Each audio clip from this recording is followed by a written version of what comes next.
Bismillahirrohmanirrohim. Assalamualaikum warahmatullahi wabarakatuh.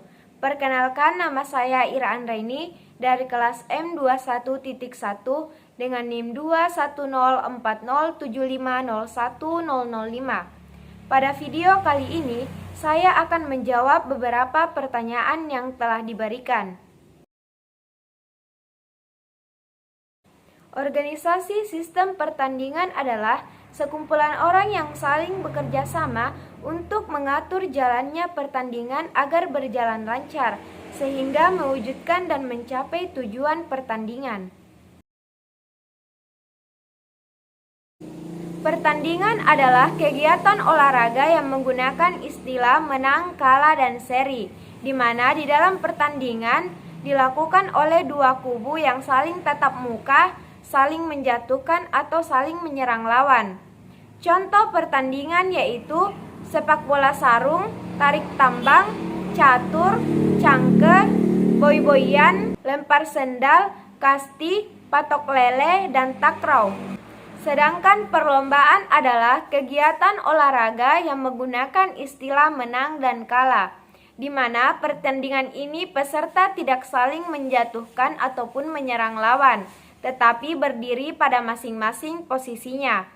Contohnya bekel, dende-dende, ambil koin dalam tepung, lompat karet, lompat tali, balap karung, lari kelereng, lari balok, hula hoop rotan, congklak, masukkan paku dalam botol, lompat tali, balap ban, engrang batok kelapa, sepak bulu ayam, ketapel, lari bolak-balik, gasing, jujung patapi, bakiak, batu tujuh, kelereng, lempar karet, layang-layang, karet gelang, dan stop-stop. Organisasi penyelenggaraan pertandingan atau perlombaan merupakan komponen yang terlibat secara langsung atau tidak langsung untuk dapat bersama-sama mewujudkan atau mencapai tujuan pertandingan. Tahapan-tahapan penyelenggaraan pertandingan yaitu yang pertama planning. Planning atau perencanaan merupakan langkah awal untuk mencapai kesuksesan pertandingan atau perlombaan.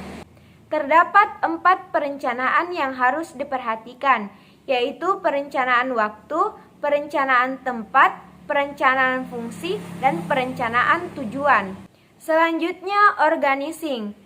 Pengorganisasian atau organizing mutlak diperlukan agar rencana dan tujuan yang telah ditetapkan berjalan dengan lancar. Menyusun struktur organisasi dimaksudkan agar setiap bagian mengetahui tugas dan wewenangnya seperti: pertama, struktur personalia dan uraian tugas bidang teknik dibagi menjadi: yang pertama, pengawas pertandingan bertugas untuk menampung dan memutuskan semua permasalahan teknis dan non-teknis yang timbul pada masing-masing peserta. Yang kedua, referee bertugas untuk mengawasi dan mengatur lancarnya pertandingan. Ketiga, ketua pertandingan bertugas memimpin dan menyelenggarakan pertandingan. Keempat, sekretaris bertugas membantu ketua pertandingan dalam tugas-tugas administrasi pertandingan. Yang kelima, seksi perwasitan bertugas memimpin semua perwasitan pertandingan. Yang keenam, seksi lapangan bertugas mengatur lapangan pertandingan, para atlet dan juga penonton.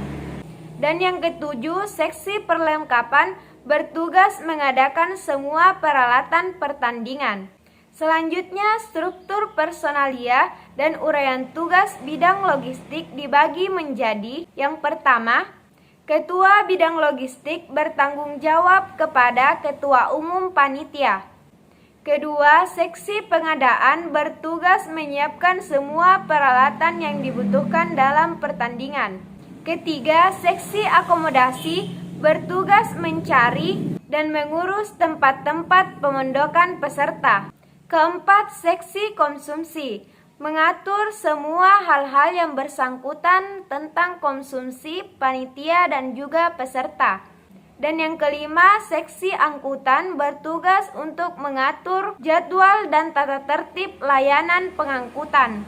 Selanjutnya, struktur personalia dan uraian tugas bidang umum dibagi menjadi: yang pertama, ketua bidang umum bertugas bertanggung jawab terhadap jalannya tugas-tugas umum yang dipercayakan kepadanya. Yang kedua, seksi dana bertugas mencari dana dengan baik dan jujur. Yang ketiga, seksi kongres bertugas mengatur dan melaksanakan pelaksanaan kongres. Dan yang keempat, seksi publikasi bertugas melakukan publikasi dan foto-foto.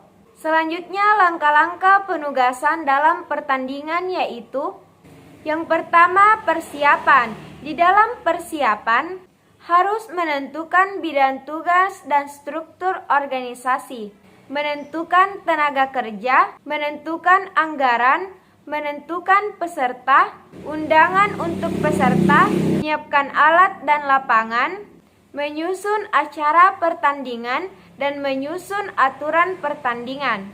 Selanjutnya, menjelang pertandingan harus memeriksa kesiapan lapangan. Selanjutnya, menjelang pertandingan harus memeriksa kesiapan lapangan, mengadakan technical meeting, mengadakan undian, menunjukkan wasit, dan membuat peta yang diperlukan. Saat pertandingan berlangsung, harus menjaga kelancaran pertandingan dengan baik, yaitu menjaga atau memperhatikan para penonton. Setelah pertandingan, pemimpin pertandingan harus memberikan laporan hasil pertandingan, memeriksa peralatan pertandingan, dan mengucapkan terima kasih. Jenis sistem pertandingan atau perlombaan yaitu: yang pertama, sistem gugur. Sistem gugur merupakan salah satu format turnamen yang melibatkan semua peserta pada awal turnamen. Peserta yang kalah langsung keluar dari turnamen, sehingga dalam putaran berikutnya banyak peserta yang berkurang separuhnya dan seterusnya. Hingga pada putaran terakhir hanya ada satu pertemuan untuk menentukan sang juara. Sistem gugur dibagi menjadi: yang pertama, sistem gugur tunggal. Yang kedua, sistem gugur dengan bye. Yang ketiga, sistem gugur sidit. Dan yang keempat, sistem gugur ganda. Selanjutnya, yang kedua, sistem kompetisi. Sistem kompetisi adalah sistem pertandingan yang dipakai dalam suatu turnamen. Biasanya olahraga yang mempertemukan setiap peserta dengan peserta lainnya secara lengkap. Sistem kompetisi dibagi dua, yaitu sistem setengah kompetisi dan sistem kompetisi penuh. Sistem setengah kompetisi adalah peserta bertanding dengan lawan yang sama hanya satu kali, kecuali jika peserta tersebut bertemu kembali di babak selanjutnya. Selanjutnya, sistem kompetisi penuh. Sistem kompetisi penuh adalah peserta bertanding dengan lawan yang sama sebanyak 2 kali, yaitu di kandang dan tandang. Dan yang ketiga yaitu sistem kombinasi. Sistem kombinasi menggabungkan 2 sistem, yaitu sistem gugur dan sistem kompetisi. Bentuk sistem kombinasi ini misalnya, untuk babak pendahuluan menggunakan sistem setengah kompetisi, dan babak selanjutnya menggunakan sistem gugur atau sebaliknya. Nah, itulah tadi pemaparan jawaban dari pertanyaan yang telah diberikan. Semoga dapat bermanfaat. Kurang dan lebihnya mohon dimaafkan. Saya akhiri dengan ucapan terima kasih. Wassalamualaikum warahmatullahi wabarakatuh.